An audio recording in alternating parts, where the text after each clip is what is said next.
Well, hello everybody. Welcome back to Double Trouble Wednesday with Jessie in the back and me, Chantelle, your hostess, definitely with the mostess of everything.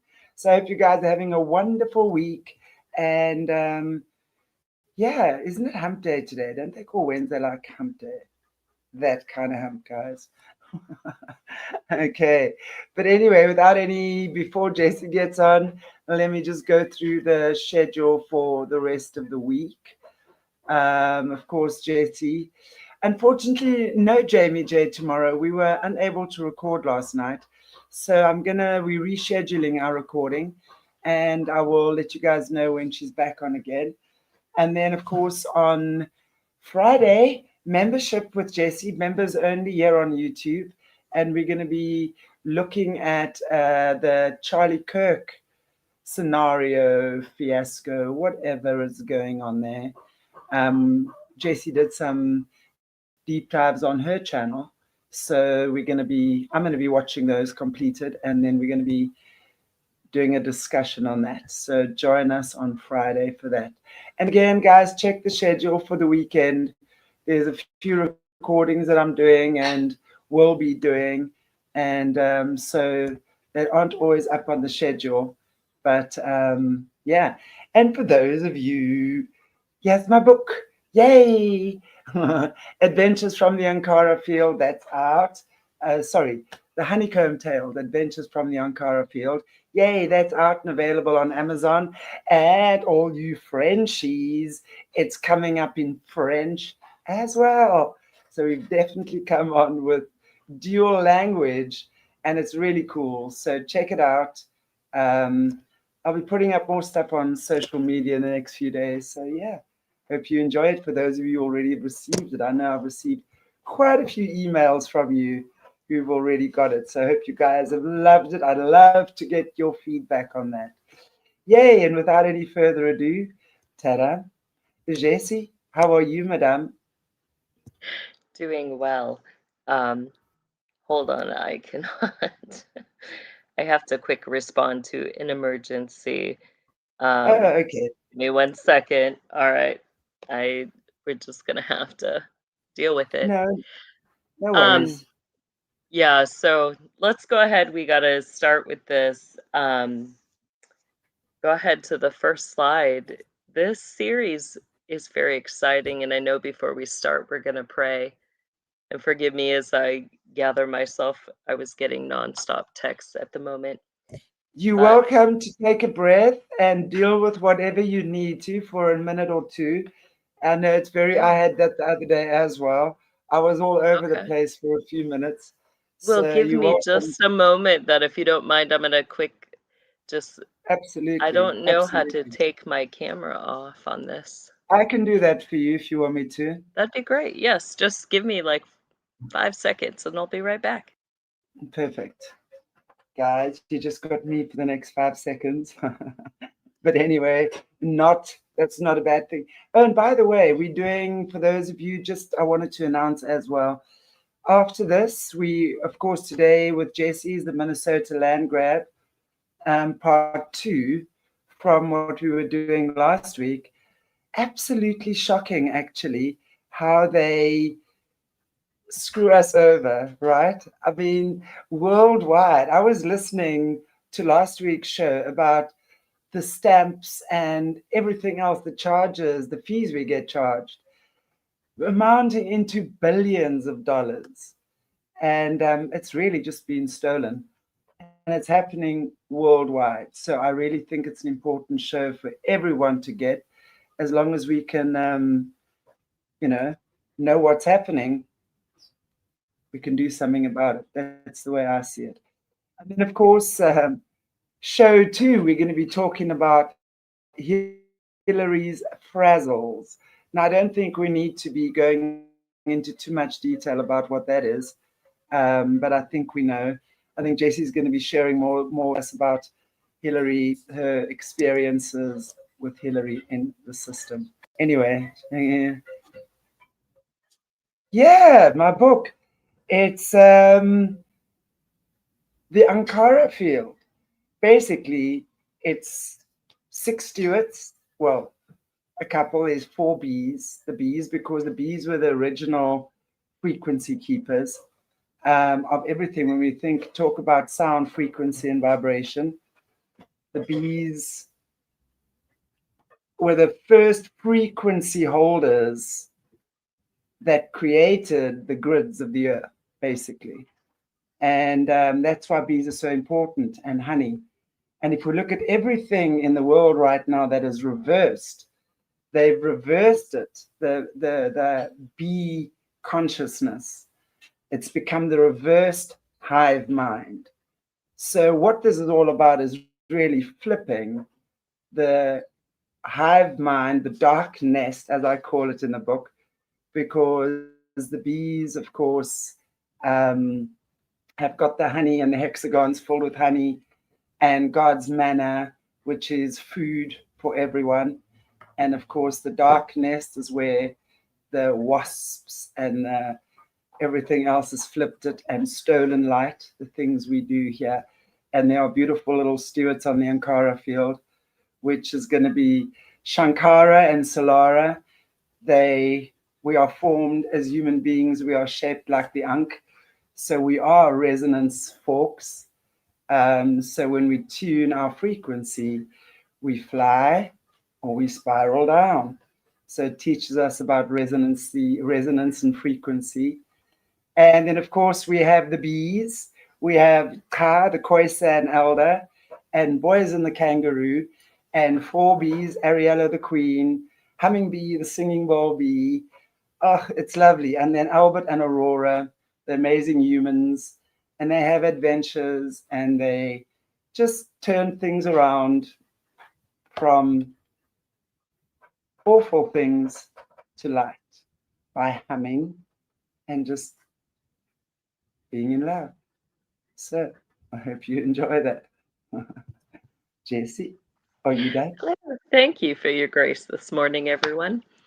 No, I think, Absolutely. it's interesting. I was catching the end of what you were saying there, and how important it is to realize that, all of creation is a part of that song that the Lord made. And there are those different aspects and parts to that, you know, and it's like all of, when you look into it, like I get into it in some of my courses too, the God's universal design, and our bodies are actually made according to that design of his spirit. So it's Absolutely. very interesting, like, everything that we see there, we see within our bodies, and all of that even foretelling of the works of the Lord. Like when you think of the shape, the form, it's not by accident that we're shaped like a T, when we put our arms out. That is highly connected with the music, the Lord's song, and the Lord's voice of his spirit. So, Absolutely. yeah, very interesting. And so let's Well, go ahead. Oh, sorry, go ahead. We're getting a little no, late. I was going to say, I think it's just, yeah, amazing that we can, it's just, yeah, it's just a wonderful time to just have fun, you know, and delight Right. in creation, because that's really the anecdote for the suffering. Us enjoying our lives does not take away from anything that anyone else is going through, and we must remember that. And I think that's what it's about, because the more joyfulness we can bring into the world through our own spirit, through our own lives, and the more generous and giving and kind we are to those around us, we spread the honey or the manna, God's manna. And that's really what the honey is about spiritually. It heals everything.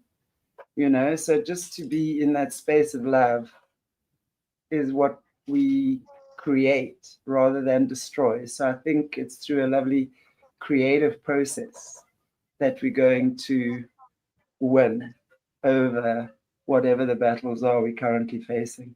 Yeah. Yeah, the creativity, and I love the creativity in that, and the innovation, the just being able to express, what's on your heart. And you do, you have such a beautiful heart and such a beautiful platform here. So Thank we you, Jessie. appreciate. I appreciate you too. And everybody. Thank you. Right.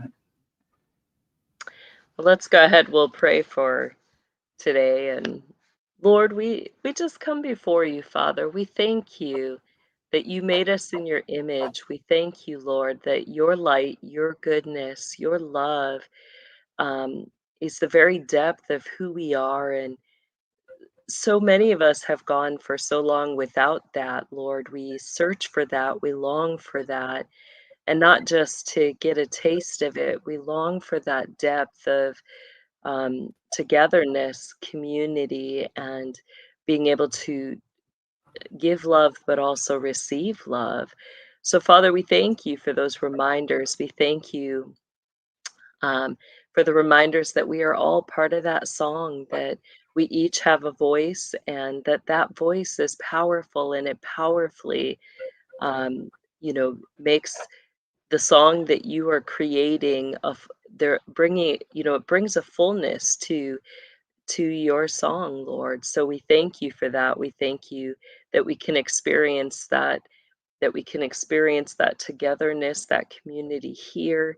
We thank you for all these opportunities that you give for us to gather together and to really grow, learn, and just be together. So we thank you for that, and we praise you. We ask that you would guard our conversation today, guard our technology, our internet, our airwaves. And we ask, Lord, that you would keep all distractions at bay so that our focus can be on the things that you want to teach us this day. We ask for this in your powerful name, Jesus. Amen. Amen. Thank you, Jessie. Mhm. Thank you, everybody. It's always awesome to see you in the chats. And busy. Wonderful, Jess. So, are we good? Have you Yeah, managed let's go to? ahead with this. So, as we get into this series, I'm glad that you brought out too. It is important to understand it's not just about the state of Minnesota. It very much involves so many different states. It is international. We're going to, see it as we begin to unfold things. You're going to pick up things in your area, your country, your state. And, the overall goal is to create that awareness, but also to teach, when we're aware of these things, what can we do about it? Um, I believe we have a responsibility to call to account. These individuals have been working for centuries to steal and to rob from us, and not just to steal and rob, but then to suppress and oppress us in the midst of that. And it's time for us to stand. Um, there's an imagery that comes to my mind as I speak of all this, but the Lord, everything that is here in this earth belongs to God, and we are called to be stewards of that. And when we think of things, the Lord has books, He has accounts. We are held to account for the things that are in his house, and how are we going to steward those things? And if we realize that there are false accounts, we have the duty to make those accounts, to get rid of those false accounts, to remove them, and to make sure that everything is in proper working order. So this series is really about teaching that, what is the proper working order? How is it supposed to work? And how do we recognize that? Now, with that, I have to give a correction as we start over last week. I know I'm thankful for those who put it up in the chat. I did take a wrong number, and they were right in that with the math. So I had it written down on a piece of paper, the correction, but I do not have that right in front of me right now. But we should have multiplied the number by the 990, and then that would be the correct answer. So if people go back that correct answer was kind of worked out in the chat under that show, but I just wanted to acknowledge that that was the correct answer in that. And I'm not the best at math, so I appreciate, you know, I appreciate that. I just got going, and was like, oh, I think this is what that is. But yeah, so as we go forward, go ahead and put up the first picture there. I just actually wanted to say this is why we have awesome viewers, because they'll Right? actually tell us. And you know what? It's amazing because when we sit on these platforms, just there, it's so many people from so many different parts of the world that actually have so much knowledge. And I really appreciate that. So Right? we really We do all need appreciate each you. other. All of Yeah, you who are highly mathematical and good with numbers, I need you personally. So, absolutely. I most definitely do. Okay, here we go. Let's start with the first one. all right. So, a lot of these series are going to interconnect with ones that I'm working with on my website, kingdomlivingwithjessie.com. My newest series, Architecture and Altars, actually 1 through 3 are now up on the website. So I encourage you to watch that, because as we get into this, as we begin to follow the money stream, what we're going to find is that everything above ground is an outline. It's a map of what they're doing below ground. Why are they stealing the money? Why would they take the time to tax us and, you know, kind of create these funnel streams of money? Is it just for them individually? No. Um, where does that money go? And, what we're going to realize is that this really is how they've been funding their deeds underground.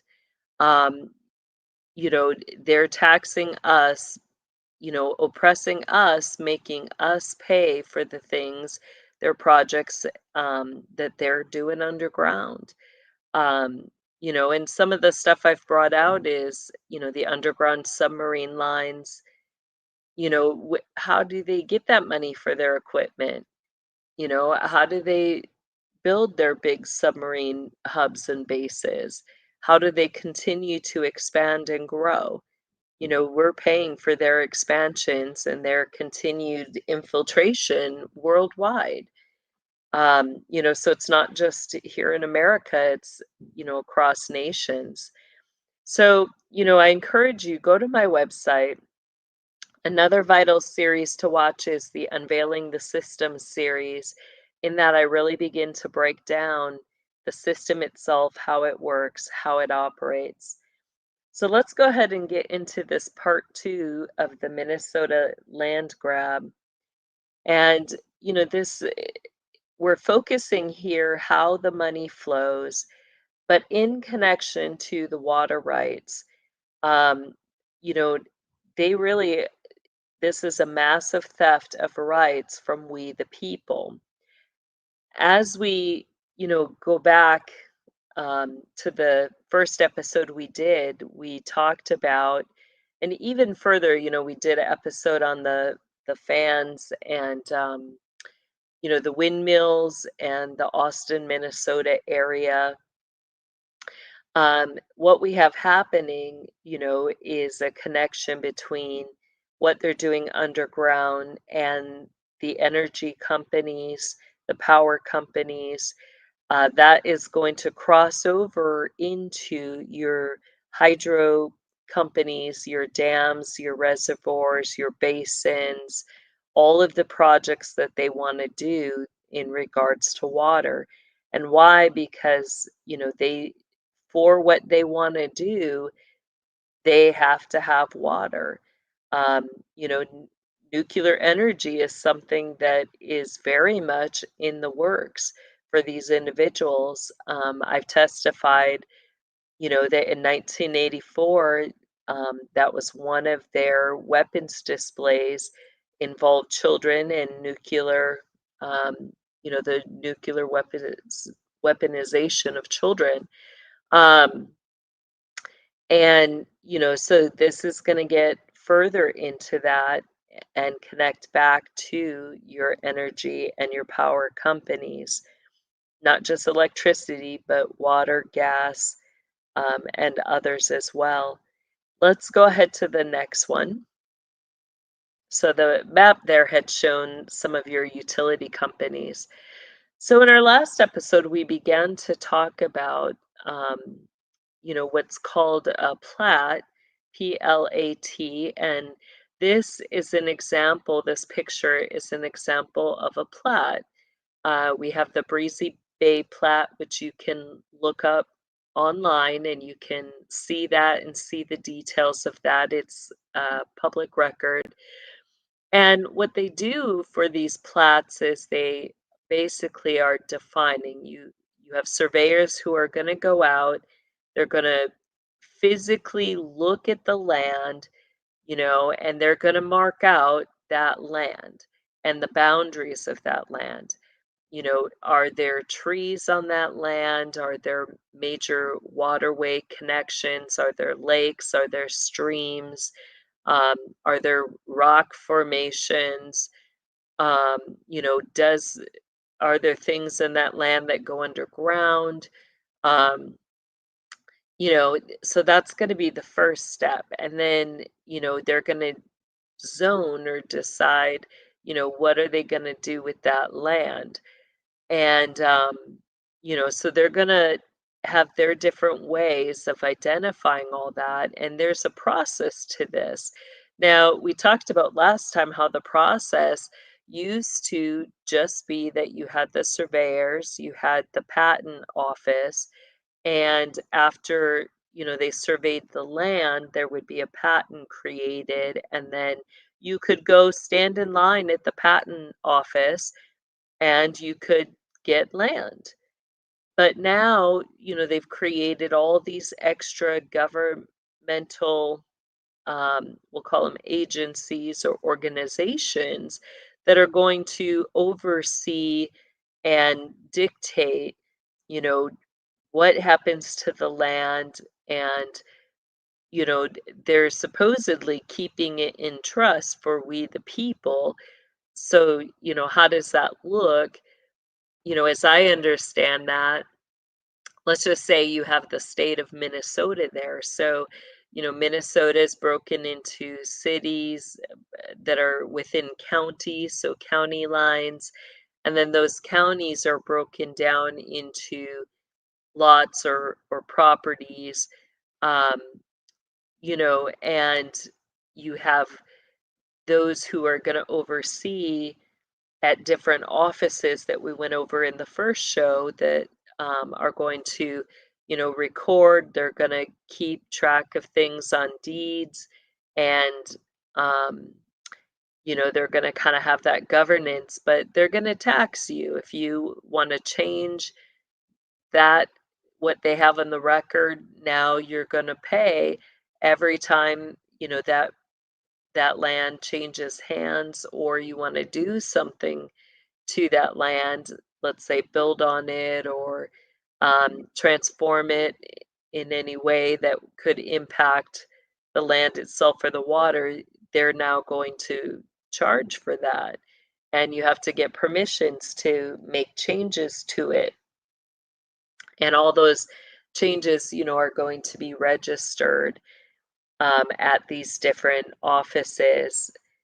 So you're going to also see on these plats, like that middle kind of area that we see, that area contains all the signatures. So that's things that we're looking at. It has to go through different hands. Each of those people are supposed to sign off that it's a true and accurate account and record of the land. So you're going to have, like your surveyors are signing off. Um, you'll have, uh, your auditors, your recorder. So it's going to go through different hands, and you can kind of follow and see, who's saying this is a true record. And many times they're going to go off of what the surveyors are reporting, because they're going to have with it what they saw. um so then you can kind of follow who's overseeing that. So as we look at this, there's going to be public documents, it's going to be public record. You should be able to go to your county recorder's office and see plats, um, or lots. They're going to have books, and you can pull things up to look at your area, your territory.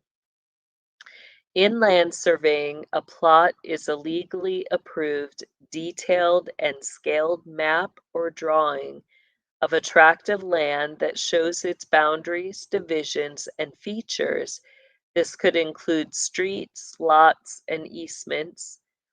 A plot is created by a licensed land surveyor, and I want to highlight that because as we get further into this series, that word licensed is going to come into play. That's important to know. Um, so keep mental record of that, that licensed is important. Um, so the land surveyor is licensed and serves as a crucial legal document. So it's considered a legal document for real estate transaction, land divisions, development, and resolving property disputes. All right, let's go ahead to the next one.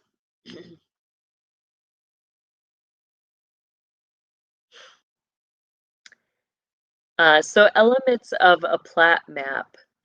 Plat maps are broken into several parts.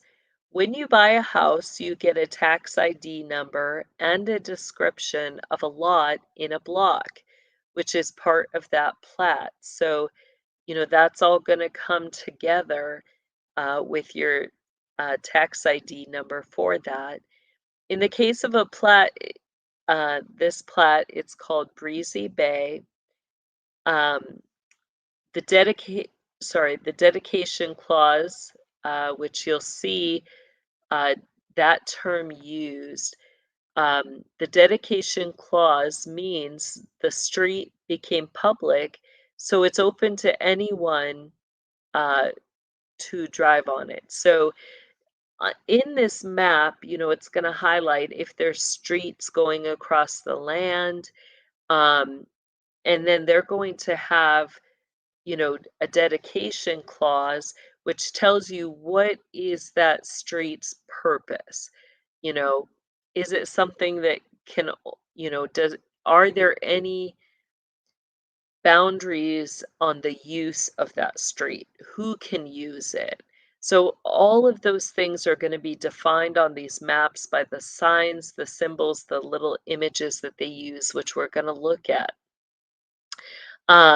So the whole year's taxes, when you go in and let's say you're getting, um, you know, that plat or the lot, the division of land, you're going to have to pay taxes for a whole year. Uh, and it says the whole year's taxes are paid in the year the plat is filed. So when this is filed, the whole year's taxes are going to be paid for that when you go in to register. Um, After the plat, there can be declarations filed, which tell builders what type of, what can be built on the property.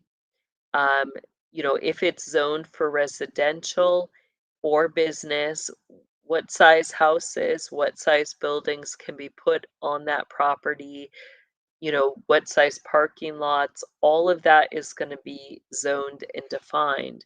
And then it will be signed off by the county surveyor and the land surveyor, the county board, or the city board. So these are now, we talked about that middle section that you see. And when you look up the Breezy Bay plat, you'll see signatures in this middle section.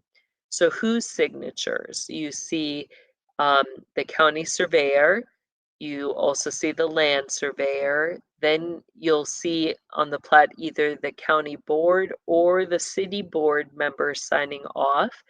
You'll see the auditor's signature, the recorder's signature, and the treasurer's signature.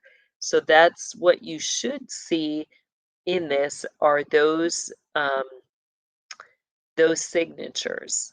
And it should have all of those, not, that's what's required to it. That's who has to sign off on it. Go ahead to the next one.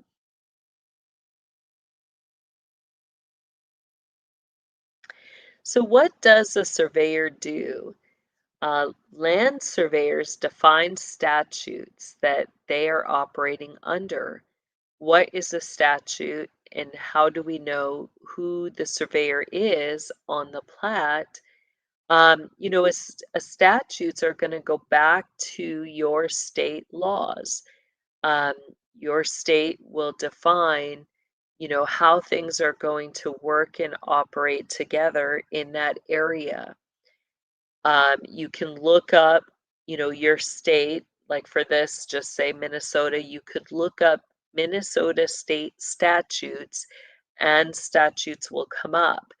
If you want to be specific, you just have to add what you're looking for, what type of statutes, if you're looking for land statutes or, statutes in regard to plats, the surveying of land, what are the requirements for that? All of that should come up as you specifically look for it. But we cover a lot of the ones in this series that kind of relate to, um, what's required for the surveying and the kind of the governance outline. Who has oversight? Who's supposed to be keeping the record? And who's kind of overseeing these things today? So the surveyor will have a license number, and on Breezy Bay Plat, um, we find the surveyor with his signature. So you'll see him have that there. The first person signs, and then the surveyor usually is going to be that first or second signature on the plat.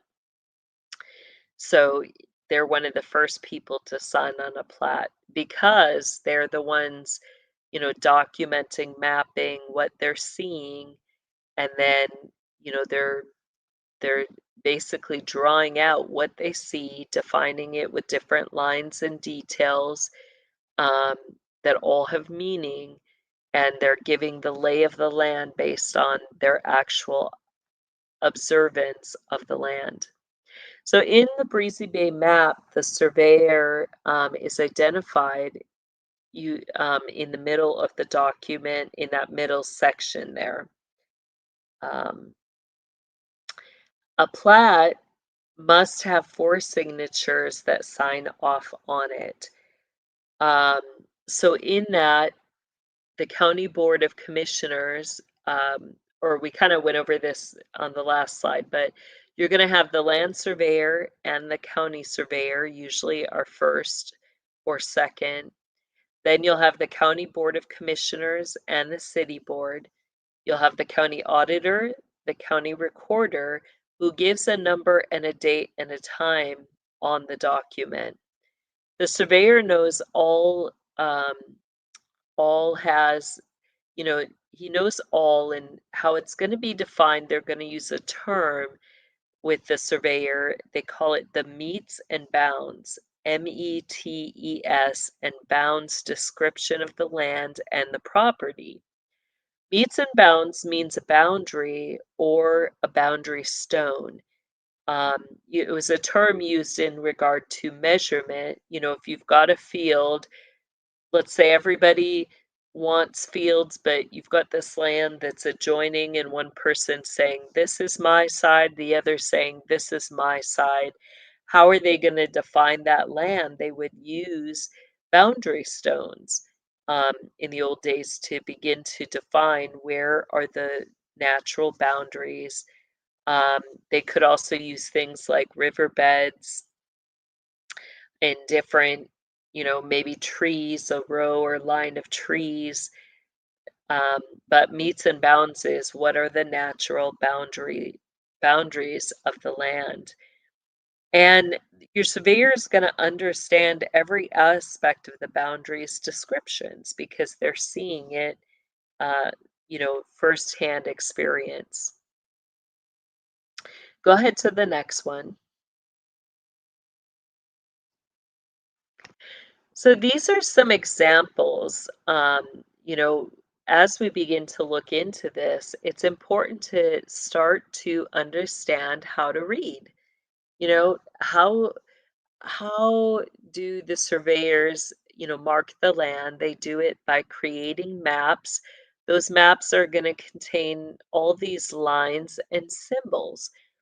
Understanding the boundary descriptions on plats and how to read site plans that, um, so these site plans are going to represent both land and water. What I have here are many of the different symbols that they can use in regards to water. So you notice, starting at the very top there, um, some of their symbols are just, it could be marked by a straight line, straight solid line. Then you get, where you might have a thicker line and then a shorter line above it or a thinner line above it. When you get to the middle of that top one, you start to see like different uh, forms of dashes, some long, some short dashes, some equal dashes. All of those represent different things to them and tell them, it defines the levels of the water, um, what kind of water source it is, how does that water flow, all of that. So they can look at the map, they can read it, and they can understand all those details about the land or the water that they're representing.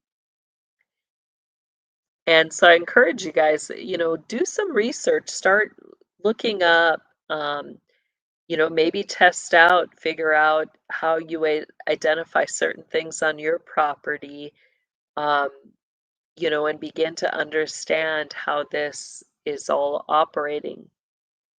So there are several main boundary descriptions used on plat maps to represent water. Um, and this just kind of gives you a taste of how in depth the descriptions are. There's a lot there. Go ahead to the next one. So on this, we see on the map here for Breezy Bay, as it gets further, the first page showed all the signatures and showed a general picture of the map, but then, you've got multiple pages with a plat document. So this is just another page, and we see that now they've taken the land and they begin to break down further by lot. So you see um, that land separated into lots, and each of those lots are going to begin to be defined. What are their characteristics? Now, over on kind of your left side, we see, they give a description. um, they're going to tell you about the different symbols and some of the specifics. That's like your key, and then you have another key all the way on the right hand side. But we see kind of right to that key on the left. I tried to highlight with two red lines there. Um, those are specific things on the Breezy Bay map that are words that say islands. So you have a massive waterway off on that left-hand side of the land that's marked there. And you have some islands that are marked, but they don't have the word islands. Like they'll write a word there, but it's not solid. Um, Instead, like if you saw a close-up of that, the word island is created with all these little dashes. And why did they do that? Why not just write the word island there? Why they put the word island in dashes is because it shows that they're in the process of changing um, something. They're transitioning something. They're going to redefine um, or do something different with it. So that's why they put the word island in all these little dashes, is because they're telling you that it is on the map, that it's in the process of being changed. All right. So go ahead to the next one. So, what is the process? In its simplest form, the surveyor goes out and surveys the land and draws up a map by plat. The surveyor defines the land, the water, the any electrical or structural things on the land, and natural details of each plat. Then the surveyor signs off on the plat map and gives it to the title company or the auditor, um, the treasurer, and then the county recorder. So it's gonna, you know, go through all those people. It'll be given to the auditor, then the treasurer, and then the county recorder, who will put it on the record and the books. Now, the county auditor sets up each lot and blocks it for taxes. Um, so they're going to assign a tax number to it and get it ready so that they can begin to tax that property or that land. Whoever, is the owning or overseeing that. Then the land deed or mortgage is posted to descriptions of the new land described in the plat. So they're going to start to, put all these pieces of paper with the information about the property that will all be included in that deed or mortgage. They're going to start to put all those defining things together. And the plat with the deed mortgage are put into a new book with the county records. And basically, the recorder will set up a new tracking system according to the lot in the block of that new plat. So they begin to kind of track what's going on with that land, but strictly for the purposes of receiving a tax from it. All right, go ahead to the next one. So, how the theft occurs. Now, I want to start by pointing out some of the symbols. In my series, The Unveiling the System, and all the other series, we've done a lot of decode series on here. I brought out the importance of their symbols, their signs, and, how we can understand certain things that they're communicating by the symbols that they use. We know that a lot of the departments within the United States, um, like you have your United States Army Corps of Engineer, they're filed under a sigil. What we see there on the left is their sigil, and that sigil tells you, what brotherhood groups are involved. It tells you kind of what they're doing, what are their specialties. The sigils and the coat of arms are going to give a regional as well as a quadrant authority. So we see your Army Corps of Engineers, their primary authority, because it's in a sigil, is going to be regional. However, because we see a coat of arms and we see that eagle on top of the coat of arms looking like it's beginning just to take flight, or, it's mounting for flight, that tells us something very significant about the Corps of Engineers. whenever you see that mounting eagle like that, it tells you that there are junior Nazi training programs involved. And, because it's sitting on a coat of arms, which is used to identify quadrant territory, it tells us now that, you know, that your army, your Corps of Engineers is going to be connected to those junior training programs. And it tells us for which ones, because, we see that coat of arms, we see the blue, and we see kind of that uh, vertical flag. We know that when we see the coat of arms with that flag, like that symbol, that represents your Sons of Liberty. It's defining a specific sovereign military group and those who are going to be trained in it, and it's telling the training specifications. So they're going to be specifically connected to, those that are being trained up as your Sons of Liberty under that branch of your knights. We also see, some of the others, the U.S. Army engineers, they're building strong. We see another coat of arms there, and we see that, with a castle in it. The red castle is another symbol that they're going to use, signifying that castle. When we see that, it represents underground, whether connected to marketplaces underground or breeding programs. Um, it tells you that there's an underground aspect to their position and their oversight. Um, so, it's important to know how to read, beyond just what we see at the face front, what we're being told they do. We know that there's more that is involved with this. So let's look at how the theft occurs. Um, this is where we're going to get into the law.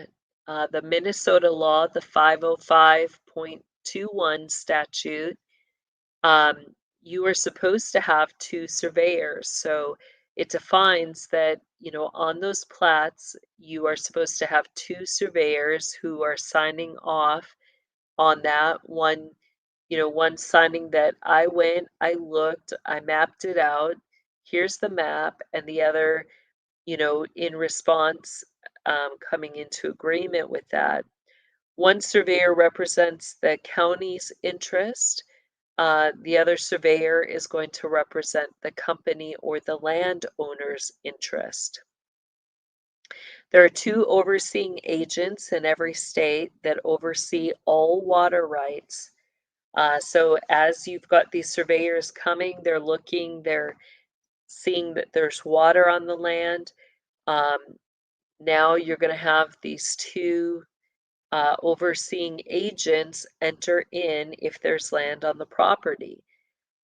You have the Department of Natural Resources. We see their logo there with the M and the half M there on the left. They oversee all water in the state and should have oversight and approval over all changes. This is because water cares for farmers and animals, and their job is to ensure, um, you know, that there's life-giving water for agricultural rights. It is one way we could put it. They're to ensure that the farmers and the animals have water for crops and for, sustaining livelihood. So remember how we showed that the plat map and we saw the dashed word showing something was changing. The United States Army Corps of Engineers, the U.S. Army Corps, watches over federal connecting water. So what is federal connecting waterways? That's going to be water that goes from one state to another. Think about a lot of your rivers are going to flow through, like you've got your Mississippi River, which flows through multiple states. So your Army Corps is going to oversee, areas, territories and the waterways where that is, going through multiple states. Um, Minnesota has a water board that we covered in part one. So that's another agency that's kind of overseeing water rights. And, um, we know that water rights can include dams, reservoirs, or anything in water that controls the water flow. And the state oversees all of that under Statute 103A.201. So those are some of the statutes, both the 103A, Minnesota Statute 103A 201, and then you've got the other one we mentioned in there. I'm looking for it. The 50 Minnesota statute, or sorry, Minnesota Law 505.21. Go ahead to the next one.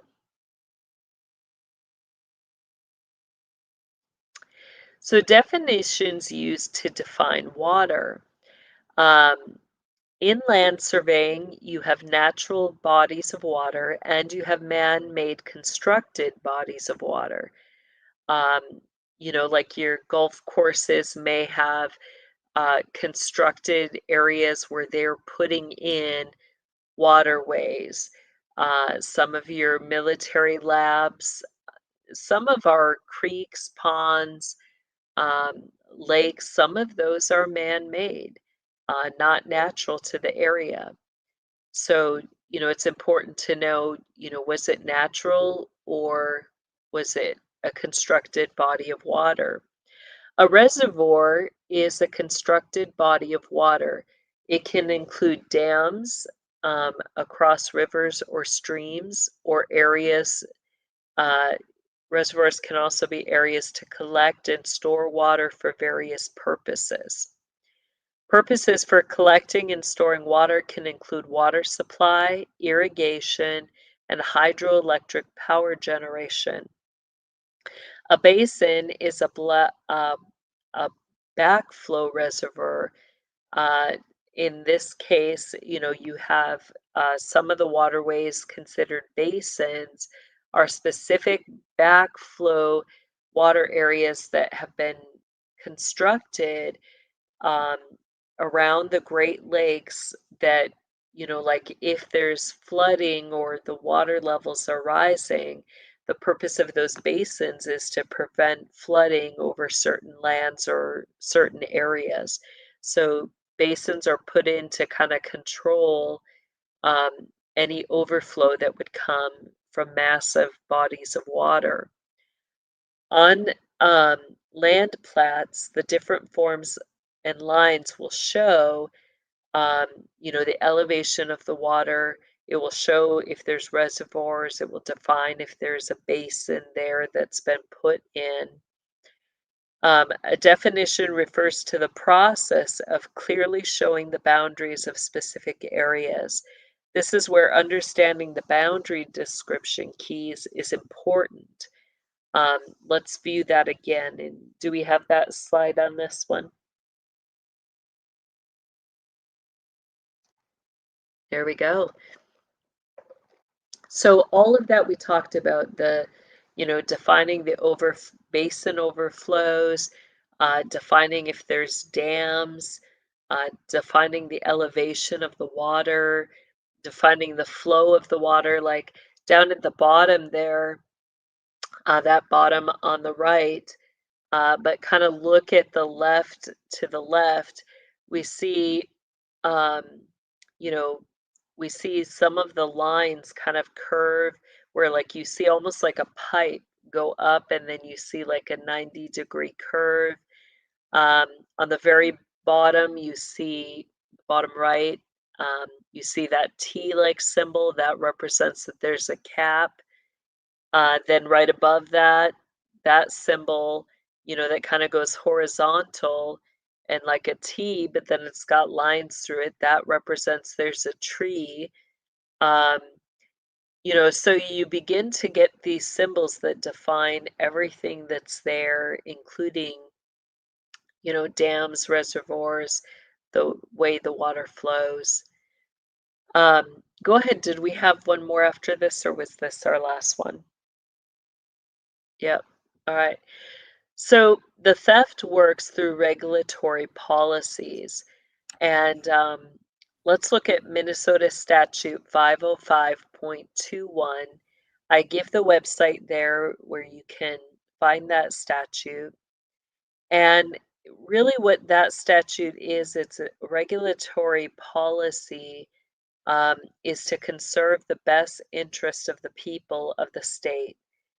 That's what they're supposed to do.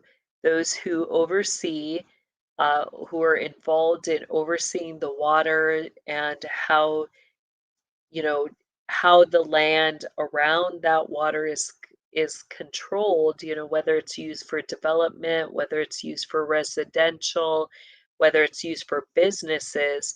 Their job is to ensure that in light of how the land is used, that the rights to the waterways are protected for we the people, and that's going to include your farmers and the animals. So that's their job, is to kind of oversee that. Um, the water controlled in use is going to be overseen by both the DNR, and the state supervises the transfers of any reservoirs or dams according to Minnesota Statute 103A.201. But let's look at 505.21 here. I've kind of highlighted um, the subdivision 8, which is titled Water Boundaries. And um, the highlighted part, defines further. So the highest known water elevation shall be indicated on the plat um, if the data is available from the Department of Natural Resources. So they're saying, the elevation should be included on the plat, as well as, if that information, they're going to get it from the Department of Natural Resources and the United States Army Corps of Engineers or another appropriate government unit. All wetlands are defined in sections 505.01 under subdivision 3 and paragraph 1 shall be shown on the plat. The shore or margin of wetlands which do not form a boundary of or within the plat shall be shown as a dashed line. So they define, they begin to kind of make sure that everybody's using the same language, defining how are things to look, what are the regulations, what is to be abided by. Go ahead, do we have one more here? So I know this is all harder, there's a lot here, but it's important to go back, take time with it. It's like learning to read a new language. When we get into the surveying, learning how to read the land plats, learning how to read the different identifying marks, learning the statutes. But it's important for us to know these things because, you know, we all are going to live somewhere, right? And if we live somewhere or have a house or own property, it's important for us to be able to know what, you know, how to define things so that people aren't coming in taking advantage of us and stealing from us, from the inheritance that we have. So, again, the regulatory policies are going to be overseen by your Department of Natural Resources. Um, Again, another statute we can look at is the Minnesota Statute 103A.201. I give the website there. That statute basically is a regulatory policy. And in subdivision 1, the policy is defined to conserve and to use water resources of the state in the best interest of its people and to promote the public health, safety, and welfare. It is the policy of the state that 1, subject to existing rights, public waterways are subject to the control of the state. 2, the state, to the extent provided by the law, shall control the appropriation and use of the waters of the state. And 3, the state shall control and supervise activity that changes or will change the course, current, or cross-section of public waters, including the construction, reconstruction, repair, removal, abandonment, alteration, or the transfer of ownership of dams, reservoirs, control structures, and waterway obstructions in public waters. So that's what is defined, in these statutes. And I'm not sure, Shanti, how many more do we have for this section? I was trying to count as we went through. We have about 8 more. Do you want to go through them? Oh, 8 more? Yeah. Is that the first 12? We've just done the first 12, yes. Okay, I think we were stopping at the first 12. Yes. Right? Yeah. Yes. Okay, perfect. Yeah, so I think this was the last one. We're starting to get into the statutes that you can look up, begin to understand, what are the, as we look at those, we're looking at what is defined as the law, who has control over what, and then we want to apply, looking at the finances, you know, look at the money and the money flow. What are they claiming is their right, their oversight, and then what is the money flow connected to that? So as we do that, that's where we're seeing that, like last time we saw this, that they were applying something that connected to the Stamp Act and how much money, even with the change that we do in the math, either way, it's still a mass amount of money when it continues to multiply, when you think about how many, properties are being sold in an area, how much real estate are we talking about? And then now we're adding a second stream of, we're going to start getting into further as they define, there's more taxes that they're going to be doing and putting on things. It just continues to multiply. And we're talking about, hundreds of thousands and millions of dollars that not just a year, not just every 10 years, we're talking every month the state is collecting mass amounts of money. And what are they doing with it? Who's overseeing their management of that money that they're collecting from us in taxes? And, that's what we need to be aware of. Well, for me, there was a couple of things in your presentation that struck me, and that was the surveyors, right? So now we've got surveyors in the mix as well, no doubt, who are also bought by the system too, because if we look at the way that the cities and towns, etc., are laid out, right? All the town planners, etc., are Freemasons or were Freemasons, so they knew exactly what was what and what's going where. So now, when they obviously dividing the properties, they're now just making doubly sure that that one gets that or whatever's where. So they are involved in the mix as well. Well, can I add to that something too that's interesting, because that goes back to the architecture and the altars. What else are they seeing? They're not just, I would propose that these individuals are very specifically trained. They're not just identifying that, when they use the word natural, They're defining the lines by the natural elements. I would propose that it's not just the natural physical elements that they're seeing. Are they identifying more? Does that more include what's involved spiritually or underground? And I get into that in my land assignment 2 coaching, how Yeah.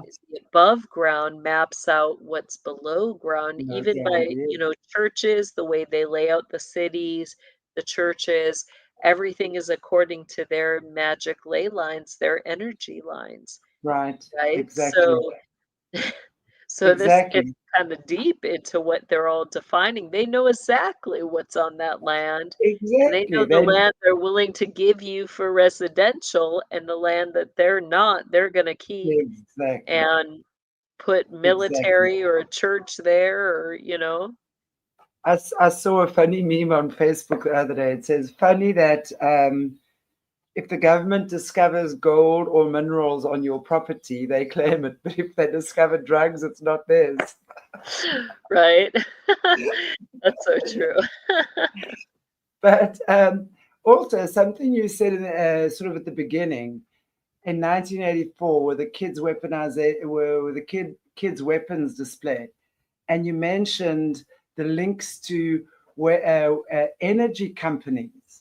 So did I get that right? So you're saying those who are actually putting together the kids. Now, for those of you who don't know, just a quick explanation. Jessie has done shows with us in the past where she's explained about how, and of course, we know this through all the projects, right? Right? And the survivors we've spoken to, that these kids' spiritual gifts are weaponized. So they then get taken to these energy weapon display that specifically in 1984 that you speak about, Yeah. where the weapons on display are not machines and guns and stuff. It's kids. Right. Um, Spiritual gifts that are being weaponized. So they are linked to these energy companies, right? Which Yep. then makes me realize one thing, that these billions of dollars that are being stolen from us, the general public, every month on taxes, on water rights, on whatever else godforsaken things that they can come up with, is actually funding these secret projects. Right. That's precisely right. And, when you follow the money stream, you realize how massive, that is and the investment in that. I've spoken how, really the shift in that, where you have the involvement with the energy companies directly, that goes all the way back. It began around the 1953 to 1957 was when certain individuals connected to the system were reaching out, showing NORAD military base, the spiritual gates and the connection with the mass amounts of power and energy with those gates. And that's when they began, around 1957 to 1963 was when NORAD started um, those programs, in their military bases and began taking over that, working in connection, particularly with Raytheon Energy. Now we go current day, look at some of your states, one of them being Wyoming. Wyoming has trusts with the energy companies where the schools are funded through trusts paid by the energy companies. Is that just because they're getting all this energy and electricity and have it overflow and want to support the schools? Absolutely not. That was one of the major training hubs for kids being trained up in the sovereign military order under Michael Carcock and Colonel Michael Aquino. I've talked about that area in my affidavits about the Wyoming area and their hubs there. Um, so, it all is highly interconnected. So think of that, we know that we can see right in the state sigil for Minnesota, you see that big star up on the right side representing what? Underground military base. Then you have where the words are, you've got the numbers that used to be on that bottom, and then now you've got a diamond on that bottom of that sigil telling us there's underground Nazi submarine lines, right? Mm. Well, what else is that connected to? Why do you have all your energy, your hydro plants kind of in that middle area of the state? It's because there's lines that go all the way up and over underground. Those submarine lines go all the way up and over. And, they're going to have an above ground way to, monitor, to have things in places. Why? Because they've got massive hubs under there that they're utilizing. Um, so you can begin to further outline, what is happening underground, where is the money flowing and who's it flowing through. Um, Well, it's think of exactly. it, your electric companies too. How much do they charge you? We're electricity should be free. There's more than enough. We don't need to be charged for it. We No. don't need to be charged for their oversight of our electricity. There is more than enough energy there for all of us to have our homes, our businesses, our towns, our cities, all free. All of your underground cities, they don't charge them for electricity. They don't need to charge, it's just there.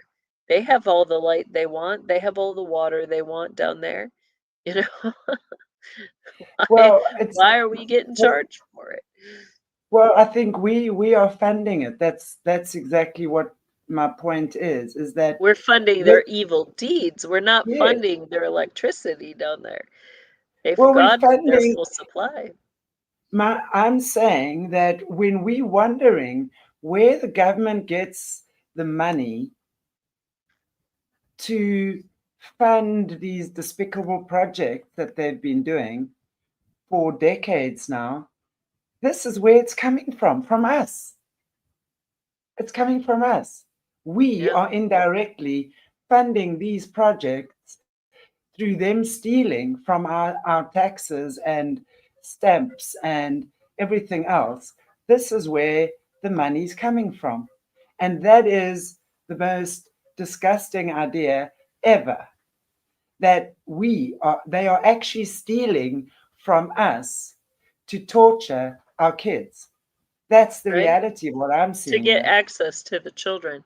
That's exactly And right. torture them and pay horrific scientists and evil monsters billions and millions of dollars to do this to our kids. That's the reality of what I'm seeing here. And they're Yeah. doing it in these ways. And if Wow. you don't pay your taxes, what are they doing now? They're foreclosing on properties and literally taking the property from you. Um, you know,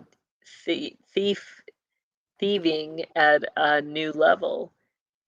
How that's how they're gaining a lot of things is by making things where people can't afford or pay. If they want the land, they're finding a way to take the land. Um, their primary way of doing that is through it is financially. Well, I think, and this is the whole thing, is because we are so bound to their financial system and we are so bound to their laws and to, whatever they tell us we do. We're born into bondage, basically. We're born into a Yeah, system that does not allow us to be free and sovereign. And that's what we need to realize. And I mean, of course, when we're looking at this and we're seeing where all, like, how are they funneling and laundering these? Because last week I was like, okay, so now they're taking this money, what are they doing with it? Are they building fat houses for themselves on the beach, or what's happening? I mean, Corruption is corruption, but how much corruption can you actually do, right, in one life without having everything? So they are actually being funneled into horrific, evil projects. Yeah. Wow. Guys, this is hectic. So next time you buy your revenue stamp to pay your taxes for a property you're buying, or having your water switched on, or your electricity switched on, that's where your taxes are going to torturing our kids in these secret projects. Right. And, the way it has to be changed, I think, is, at the administration level, the executive and the legislative branches. That's how to combat this. We have to get the laws changed. We have to say, you know what, the stamp tax is a dead tax. That war is way over. Why are we now, all these generations later, paying for that war that's already paid off? You know, we're asking legislatively remove the Stamp Act, you know, from our we're not going to pay the tax anymore. Let's get rid of it.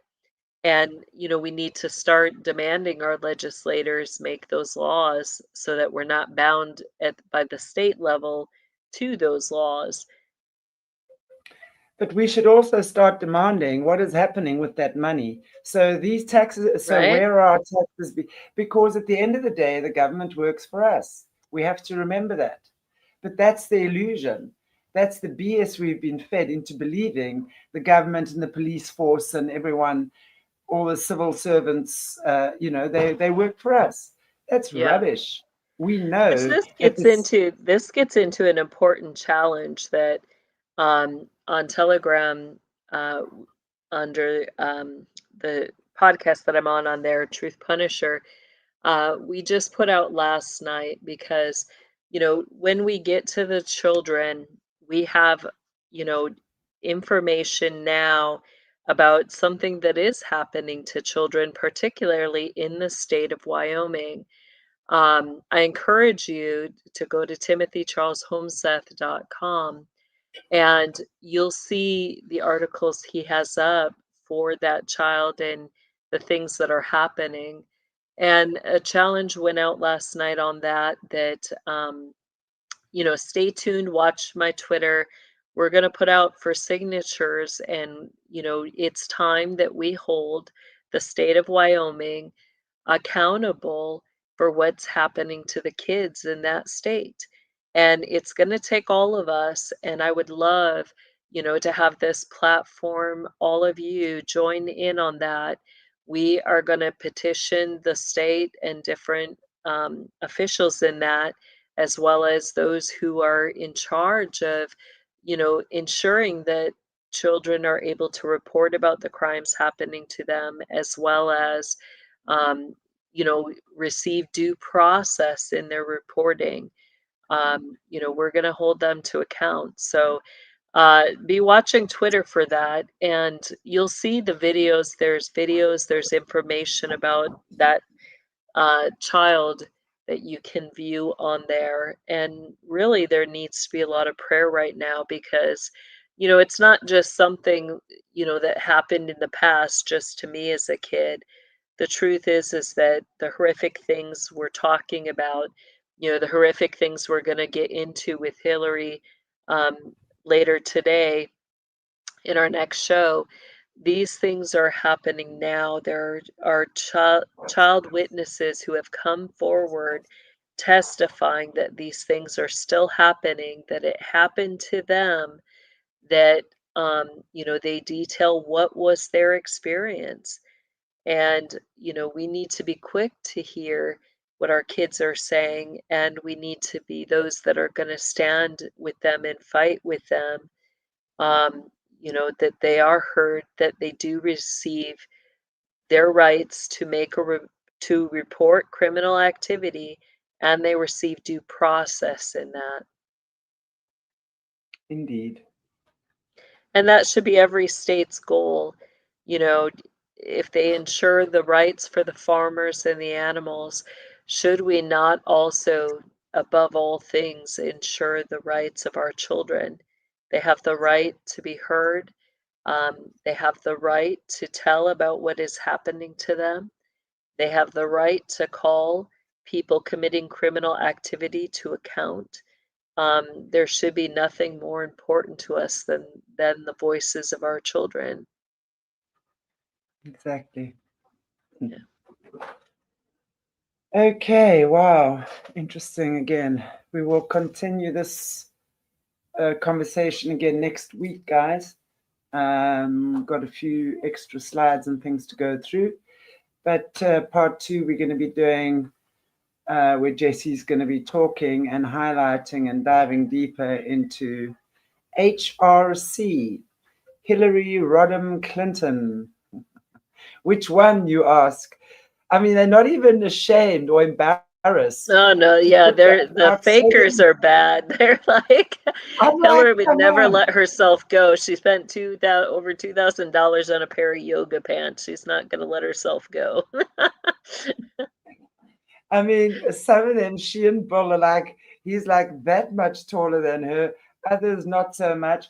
Others she's short and chubby. Other, she's, I don't know, like she looks different in all the pictures. So which Hillary are we talking about? But I'm sure, Jessie, you're going to be filling us on Hillary and her atrocious activities. And I'm sure Bill will also come into the picture there. Whoa.